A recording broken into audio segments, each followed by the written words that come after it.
बिस्मिल्लाहिर्रहमानिर्रहीम। अल्लाहुम्मा सल्लि अला सरदारुल अंबिया खातमुन नबिय्यीन रहमतल लिल आलमीन सय्यदना व मौलाना मुहम्मद व आले मुहम्मद। अस्सलाम वालेकुम नाज़रीन, मैं हूं नजरिया पाकिस्तान का वकील सरदार आफ्ताब विर्क। प्रोग्राम रियासत, सियासत और अवाम के साथ आप देख रहे हैं हमारा यूट्यूब चैनल नजरिया पाकिस्तान। आज के वीलॉग में मैं नजरिया पाकिस्तान काउंसिल ऑफ लॉयर्स के चीफ ऑर्गेनाइजर की हैसियत से बात करूंगा। जनाब मोहतरम इमरान रियाज खान साहब, आप बिलाशुबा well informed, extremely well informed intellectual सहाफी हैं और मुल्क कौम का एक सरमाया है। आपकी एक ऑडियो कैसेट लीक हुई है, उसमें जो कुछ आपने कहा है उनमें से दो बातों पर मुझे आपकी इस्लाह करनी है। बिलाशुबा वो दुरुस्त है, उसमें दूसरा ख्याल ही कोई नहीं, और अगर कोई इसके बरक्स ख्याल रखता है तो वो गलती पर है। लेकिन जब आप गुफ्तगू कर रहे थे इस लीक्ड ऑडियो के मुताबिक, तो फिर आपके लहजे में मुतकब्बिराना, धमकी अमेज अंदाज था, जो प्यार की शान के खिलाफ है, जो उस मोहब्बत के खिलाफ है जो अपने किसी महबूब के साथ हुआ करती है। और आप ये याद रखिएगा कि मोहब्बत खुदा से हो, मोहब्बत रसूल अल्लाह से हो, मोहब्बत दीन से हो, मोहब्बत वतन से हो, मोहब्बत किसी फर्द से हो, या मोहब्बत देश के किसी अदारे से हो, उसका मोहब्बत का पहला तकाजा ही अदब है। क्योंकि लिखा है आसमानों और जमीनों में, अदब पहला करीना है मोहब्बत के करीनों में। जब आपका महबूब जिससे आप मोहब्बत करते हैं, अगर वो एक फर्द की बजाय, एक अदारे की बजाय पूरा देश हो, तो फिर यह बात सामने आती है कि हमें क्या करना है। अपने महबूब के लिए, उसकी इज्जत के लिए, उसके वकार के लिए, उसकी शान के लिए हमें क्या करना है। मेरे ईमान और मेरी सोच के मुताबिक कि हमें क्या करना है। देश दिलों दे विच वसा लईए, देश वासी दा दीन ईमान हुंदा, देश इश्क हुंदा, देश रिज़्क हुंदा, देश रब दी आप पहचान हुंदा, देश गैरतां दा पालनहार हुंदा, देश इज्जतां दा निगहबान हुंदा। भावें दुख जरिए देश प्यार करिए, देश मान तरान सुहान हुंदा। भावें जिंद जावे देश अपने दा बुरा मंगी दा नहीं, बुरा करी दा नहीं। दावा होवे जे पाक मुहब्बतां दा, प्यार किसे दा तली ते तरी दा नहीं। जनाब इमरान रियाज खान, ये मोहब्बत के तकाजों के खिलाफ बात है कि जब कुछ जात पे शिकवा बीत जाए, जब कुछ जात को तकलीफ हो जाए, जब अनाक को ठेस पहुंच जाए, तो इंसान मोहब्बत के करीने सलीके भुलाकर अपने महबूब के बारे में वो गुफ्तगू करे जो गुफ्तगू शान के खिलाफ है, प्यार की शान के खिलाफ है, करीनों के खिलाफ है, सलीकों के खिलाफ है, आपके मुहिब होने के तकाजों के खिलाफ है। दूसरी बात मैं ये करूंगा कि आपने चंद हकायक को भुलाकर ये बात भी कही है कि फौज एंटी स्टेट एलिमेंट्स पैदा करती है। कोई मां के पेट से एंटी स्टेट नहीं आता, यह फौज है जो एंटी स्टेट एलिमेंट बनाती है। आप पाकिस्तान की तारीखी हकायक को भूल गए। गलती हो गई, मोहब्बत की फरावानी में हो गई या तकलीफ की जद में हो गई, आपसे गलती हुई। आप मशरकी पाकिस्तान के टूट जाने के पीछे देखे अवामल क्या थे, कौन लोग थे।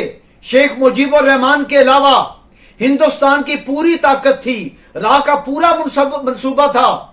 अमेरिका का पूरा अमल दखल था, जिसका 7वां बहरी बेड़ा बहरा अरब में आकर खड़ा रहा। पाकिस्तान को दो लख्त करना था, साजिश के तहत करना था। आपकी फौज तो वहां पर भी बचाती रही और कुर्बान होगी और बहुत सारे शहीद हो गए।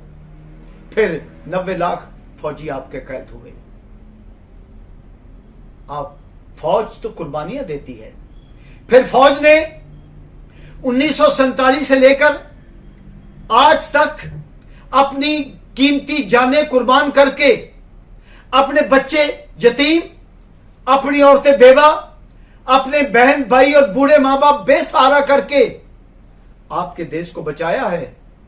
हमेशा सीना चौड़ा करके, सीना तान कर दुश्मन का मुकाबला किया है। दुश्मन मुल्क के अंदर हो या दुश्मन मुल्क के बाहर हो, पाक फौज ने बड़ी जुर्रत, बड़ी हिम्मत, बड़ी बहादुरी और बेमिसाल कुर्बानियां देकर पाकिस्तान के दुश्मनों का मुकाबला किया है, अपनी जानें निसार की हैं।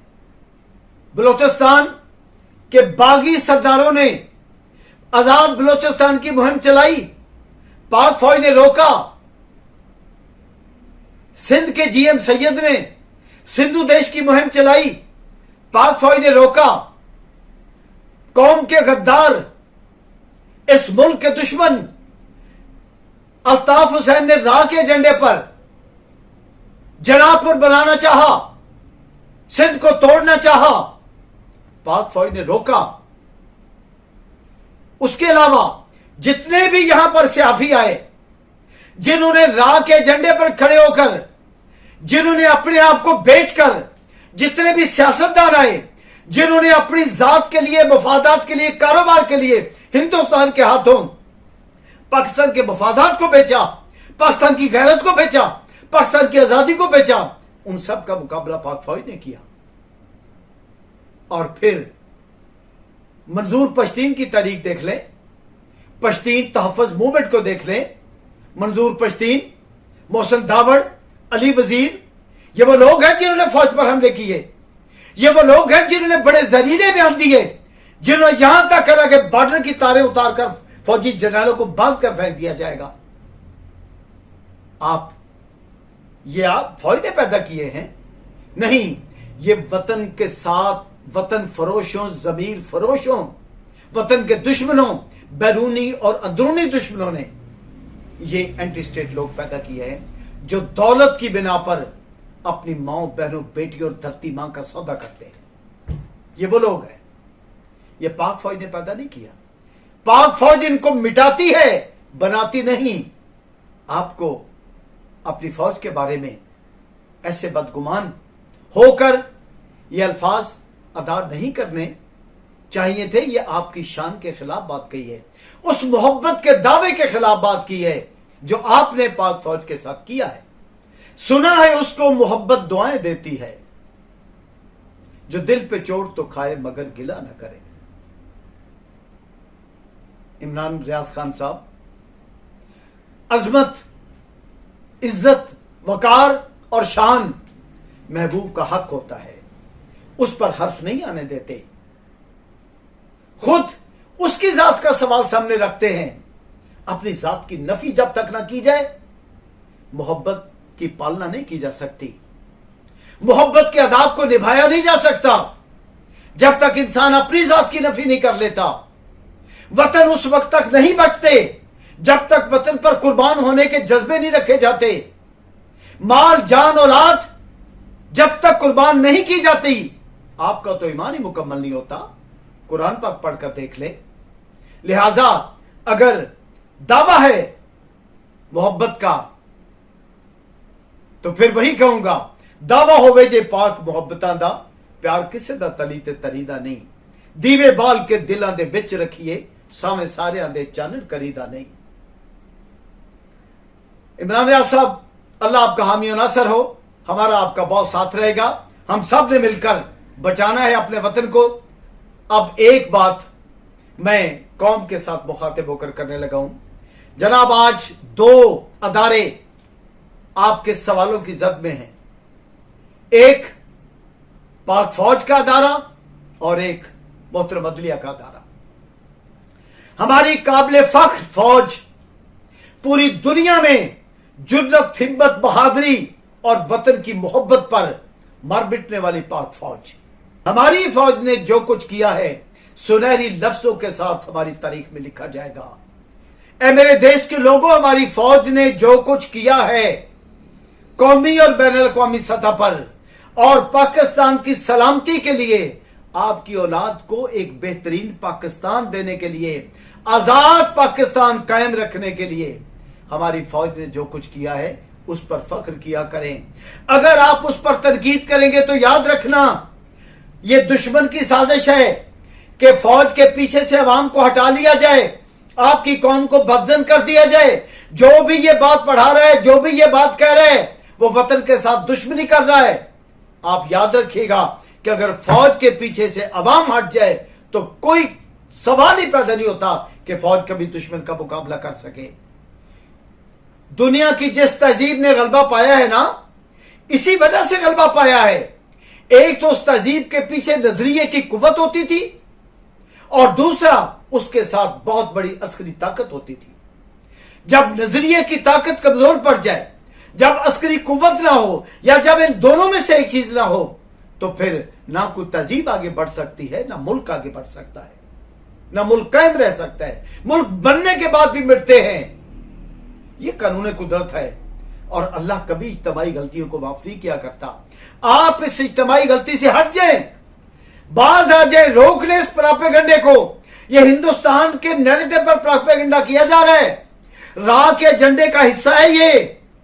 पाकिस्तान के दुश्मन जिनके मैं भी नाम ले रहा था, जिनमें नवाज शरीफ भी सर फरिश्ता है, अल्ताफ सर फरिश्ता है, ये शहबाज शरीफ उसमें शामिल है, उसका खानदान उसमें शामिल है, इसकी बेटी उसमें शामिल है, नवाज शरीफ की, शहबाज शरीफ का बेटा शामिल है, जो बाहर बैठा हुआ है मफरूर होकर वो शामिल है, नवाज शरीफ के दोनों बेटे शामिल हैं। मोदी इनका सुरखेल है, मोदी इनकी राबरी कर रहा है, मंजूर पश्तीन, मोहसिन दावड़, अली वजीर सब शामिल हैं। अल्ताफ दोबारा फिर गद्दारी की गेम में चल रहा है। आप आंखें खोलें, आप आंखें खोलें मेरी कौम, आप आंखें खोलें। पाकिस्तान को तोड़ने के मंसूबे बनाए जा रहे हैं, अमेरिका साथ दे रहा है इस बात का। हिंदुस्तान पूरे वसाइल, पूरा मीडिया, पूरे जराए इस्तेमाल कर रहा है कि आपके मुल्क को तोड़ दिया जाए। खुदा के वास्ते अपना देश संभाल ले। इकबाल ने क्या खूबसूरत कहा, डूब कर अपने मन में पाजा सुरागे जिंदगी, मेरा नहीं बनता तो ना बन, अपना तो बन। आप अपने बन जाएं, अपनी जात के बन जाएं, अपने अपने बुजुर्गों की हड्डियों का एहतराम तो कर लें, उनकी कब्रों का एहतराम करें। आपकी औलादों का मुस्तकबिल है इस मुल्क के अंदर। फौज को तनहा ना करें, प्रोपेगेंडे से बाज आ जाएं। अब ऐलान करें पूरी दुनिया में कि पूरी कौम पूरी कुव्वत के साथ, पूरी हिम्मत के साथ अपने अल्लाह का नाम लेते हुए, अपने नबी पर दुरूद पाक भेजते हुए पूरी कौम पाक फौज के साथ खड़ी है। ला इलाहा इल्लल्लाह की ताकत पर खड़ी है, अपने ईमान पर खड़ी है, मोहम्मद रसूलुल्लाह की रहमतों की बुनियाद पर खड़ी है, उनके अहले बैत की कुव्वत के साथ खड़ी है। आप सुरखरू हो जाएंगे। और अगर आपने दुनिया को ना बताया, दुश्मनों पर साबित ना किया कि आप पाक फौज के साथ शीशा पिलाई हुई दीवार बनकर नहीं है, तो फिर फौज को शिकस्त से कोई नहीं बचा सकेगा। हिंदुस्तान आएगा, आपकी बहू, बेटियों, माओ, बहनों और बीवियों को उठाकर ले जाएगा। मेरी बात लिख लेना, आज जो कश्मीर में हो रहा है, जो हिंदुस्तान में हो रहा है, वही होगा आपके साथ। आप जाग जाएं, होश में आ जाएं, अपनी फौज के खिलाफ प्रोपेगेंडा बंद कर दें, ताकत दें अपनी फौज को, साथ खड़े हो जाए अपनी फौज के। यही एक बका का रास्ता है, यही आपकी इज्जत का रास्ता है, यही आपके औलाद के मुस्तकबिल का रास्ता है, यही पाकिस्तान की बका और सलामती का रास्ता है। बाकी रही अदलिया की बात, तो हम जनाब इज्जत बाप अदलिया के एक एक जज को यह कहते हैं कि आपके कलम से तकदीरें बनती हैं कौम की, आपके फैसले तकदीर बनाते हैं कौम की। मोहतरम जज साहबान, कोई एक फैसला ऐसा नहीं होना चाहिए जिसे करके आप अपने जमीर पर बोझ महसूस करें। दौलत कुछ नहीं, यह वक्ती इज्जत कुछ नहीं। क्या हुआ अगर किसी जमात ने आपको तैनात किया है तो? अगर आपने इंसाफ का दामन मुकम्मल तौर पर ना थाम के रखा तो याद रखना, मौत सर पे खड़ी है। काजी की बहुत बड़ी सजा है उस काजी की जो बेइंसाफी करेगा। काजी का बहुत बड़ा सिला है उस काजी का जो इंसाफ करेगा। आप इंसाफ करें। बहुत सारे सवाल उठ रहे हैं यहां पर। आपकी वजह से पाक फौज पर भी इतराजात हो रहे हैं। आप संभालें अपने आप को। कोई गलती होगी तो उसको रेक्टिफाई करें। अदारे आपके पास मौजूद हैं, केसेस आपके पास मौजूद हैं। सुबह मोटो एक्शन लेते हुए आप कौम और मुल्क को उस तरफ ले जाएं जहां बका है, जहां सलामती है, जहां कौम की आवाज है। और मैं पाक फौज से और अपने मुल्क के अदलिया से और दूसरे बाख्तियार लोगों से कहता हूं, चीफ इलेक्शन कमिश्नर के लिए भी यह बात है, बगैर किसी ताखीर के इस मुल्क में इलेक्शन का ऐलान कर दीजिए। बस आपसे यही गुजारिश करनी है। सब मिलकर कहें, पाकिस्तान जिंदाबाद, नजरिया पाकिस्तान जिंदाबाद, कायदे आजम जिंदाबाद, पाक फौज जिंदाबाद, पाक कौम जिंदाबाद, और इस मुल्क के वो मुनसब जिंदाबाद जो हर सूरत में इंसाफ करते हैं। अल्लाह।